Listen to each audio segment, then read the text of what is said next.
ভূতবাগানের কথামালায় আজ শুনলেন সুনীল গঙ্গোপাধ্যায় রচিত গল্প দুর্গের মতো সেই বাড়িটা। কেউ আমার কথা বিশ্বাসই করতে চায় না, অথচ আমি কি নিজের চোখে অবিশ্বাস করব?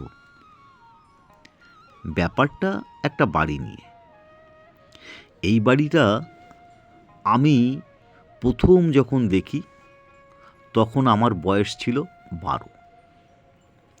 বয়েজ স্কাউট থেকে আমরা ক্যাম্প করতে গিয়েছিলাম গঙ্গানগরে। 3 দিন ধরে দারুণ হইচই হয়েছিল সেখানে। তারই মধ্যে একদিন বিকেলবেলা ছিল আমাদের যেদিকে খুশি যাও প্রোগ্রাম। সবাইকে একা একা আলাদা যে কোনো দিকে চলে যেতে হবে। ফিরতে হবে ঠিক 2 ঘন্টা পরে। 2 ঘন্টা 5 মিনিটের বেশি দেরি হলেই শাস্তি। আর ফিরে এসে সেদিন রাত্রিরের ক্যাম্প ফায়ারে বলতে হবে সেদিনের অভিজ্ঞতা। অনেকে বানিয়ে বানিয়ে কত রকম গল্পই যে বলেছে। একজন নাকি গঙ্গাসাগরের কাছে বাঘের পাল্লায় পড়েছিল, একজন দেখেছিল একটা পাইথন, 2 জন পড়েছিল ডাকাতের পাল্লায়। গুলতাপ্পি মারার ব্যাপারে একেবারে সবাই ওস্তাদ। আমি ছুট দিলাম ক্যাম্পের দিকে। সে রাত্রে ক্যাম্প ফায়ারে আমি শুনেছিলাম ওই বাড়িটির কথা। তখন আমি ডায়েরি লিখতাম, তাতেও অভিজ্ঞতার কথা লিখব ভেবেছিলাম। এরপর 10 বছর কেটে গেছে। আমি কলকাতা থেকে বাসে যাচ্ছিলাম শিলিগুড়ি। হঠাৎ এক সময় চমকে উঠেছিলাম। তখন প্রায় সন্ধে। এদিকের রাস্তা ভেঙে নতুন করে সদ্য চওড়া রাস্তা করা হয়েছে। আমি বসেছিলাম জানলার ধারে। এক সময় চমকে উঠে দেখি রাস্তার ঠিক পাশেই সেই দুর্গের মতো বাড়িটা। সেই 2টো গম্বুজের মাথায় ঘড়ি রয়েছে। গেটের পাশে অবশ্য বন্দুকধারী প্রহরী নেই। এ বাড়ির এত কাছ দিয়ে তো রাস্তা ছিল না। এখানে ছিল বাগান।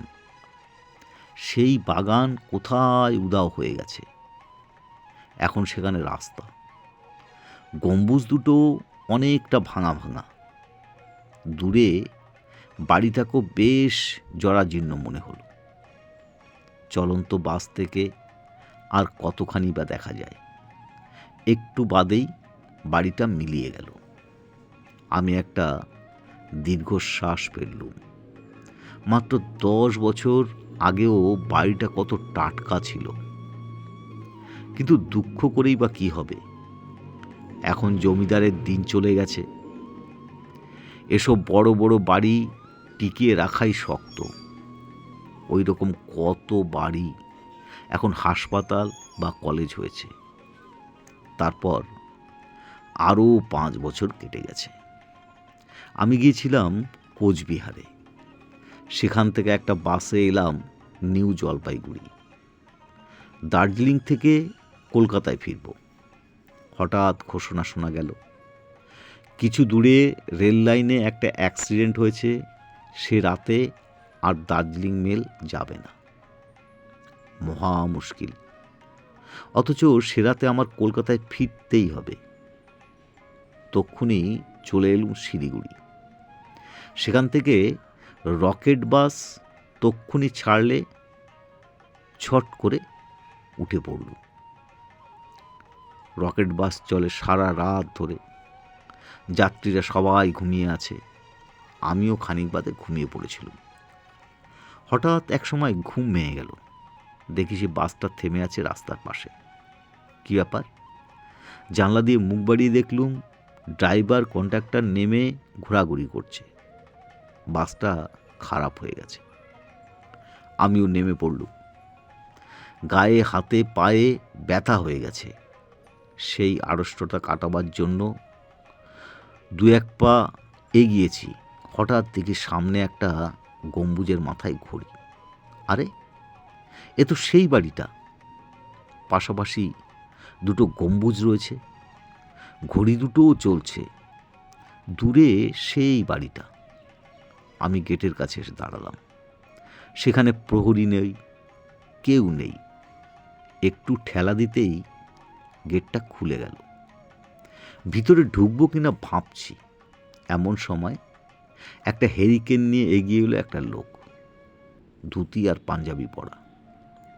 লোকটি কাছে এসে জিজ্ঞাসা করল, কি ব্যাপার? আমি বললুম, আমাদের বাস খারাপ হয়ে গেছে, তাই একটু ঘোরাঘুরি করছি। লোকটি বললেন, ও, তাই আওয়াজ শুনলাম বটে। সেই আওয়াজ শুনে আমার ঘুম ভেঙে গেল। আমার মনে হলো এই লোকটিকেই কি আমি 15 বছর আগে দেখেছিলুম। হতেও পারে। ভদ্রলোকের বয়স এখন 50-এর কাছাকাছি। ভদ্রলোক বললেন, এই শীতের রাতে আপনাদের বাস খারাপ হয়ে গেল? আপনাদের তো খুব অসুবিধা হচ্ছে। আমি বললুম, যা মনে হচ্ছে সারা রাতে ঠিক হবে কি না ঠিক নেই। ভদ্রলোক বললেন, আপনারা ভেতরে এসে বিশ্রাম নিন। আমাদের অতিথিশালা আছে, সেখানে অনায়াসে 40-50 জন লোক থাকতে পারবে। আমি বললুম, তাই নাকি? উনি বললেন, বাসের অন্য যাত্রীদের ডাকুন। আমি ফিরে গিয়ে বাসের যাত্রীর ডাকাডাকি করে এই কথাটা বললুম। কেউ কোনো সাড়া দিল না, কেউ বাস থেকে নামলও না। ড্রাইভার আর কন্ডাক্টর কেমন যেন অদ্ভুতভাবে তাকালো আমার দিকে। তখন আমি একাই ফিরে গেলুম। ভদ্রলোক হেরিকেন নিয়ে তখনও দাঁড়িয়ে আছেন। আমি বললুম, কেউ আসতে চাইল না। ভদ্রলোক হাসলেন, তারপর বললেন, আমাদের এত বড় অতিথিশালা পড়ে আছে, আজকাল কেউ আসে না। আপনি একাই আসুন তাহলে। আমি বললুম, একা যাব? যদি হঠাৎ বাসটা ছেড়ে যায়? উনি বললেন, আপনাকে না নিয়ে যাবে তা কি হয়? আসুন, ভেতরে এসে এক কাপ চা খেয়ে যান। ভদ্রলোক এমন আন্তরিকভাবে ডাকলেন যে আমি আর না বলতে পারলুম না। গেট পেরিয়ে ভেতরে ঢুকলুম। তারপর বললুম, জানেন, আমি ছোটবেলায় অনেক বছর আগে আপনাদের এই বাড়িটা দেখতে এসেছিলুম। উনি বললেন, তাই নাকি?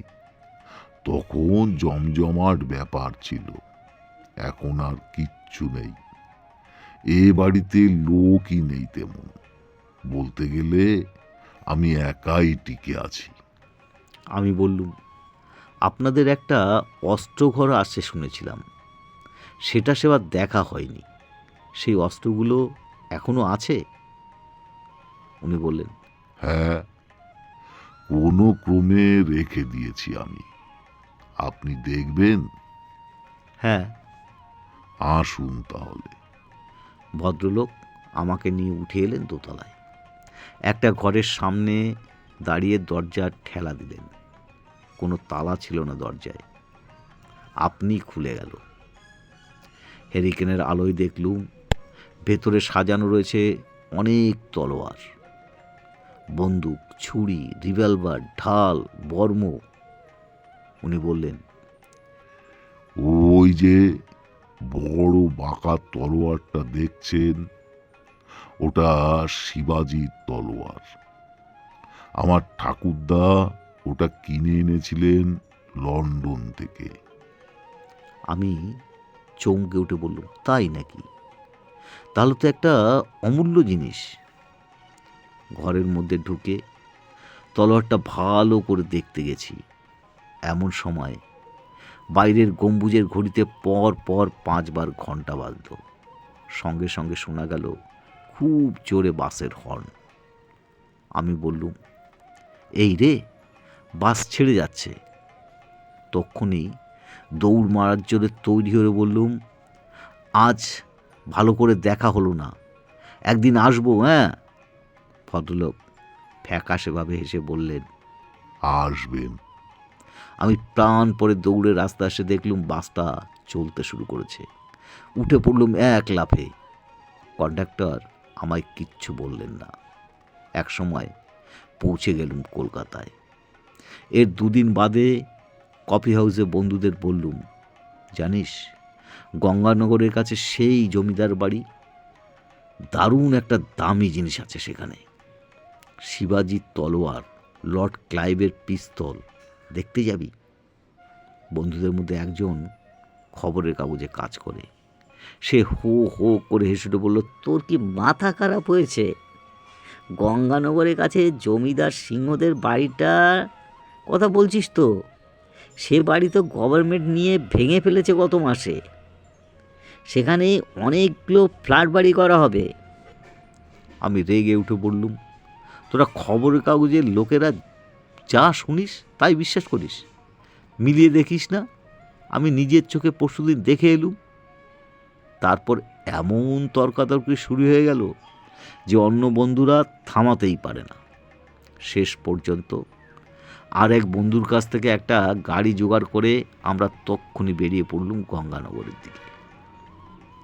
সেই ঘড়িওয়ালা গম্বুজ দুটোর পাশে বসে আমার বুক ঢিপ ঢিপ করতে লাগলো।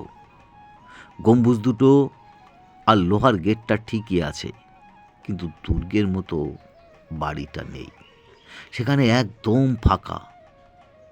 সাংবাদিক বন্ধুটি বলল, দেখলি বাড়িটা ভেঙে ফেলা হয়েছে কিনা? আমি ক্ষীণভাবে বলতে চাইলাম, পরশুদিনও ছিল বোধ হয়, তারপর ভেঙেছে। বন্ধুটি বলল, ধ্যাৎ, এত বড় বাড়ি ভাঙতেই তো 3-4 মাস লাগে।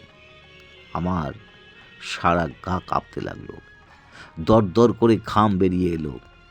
সেদিন ভোর 5টার সময় তাহলে আমি কি দেখলাম?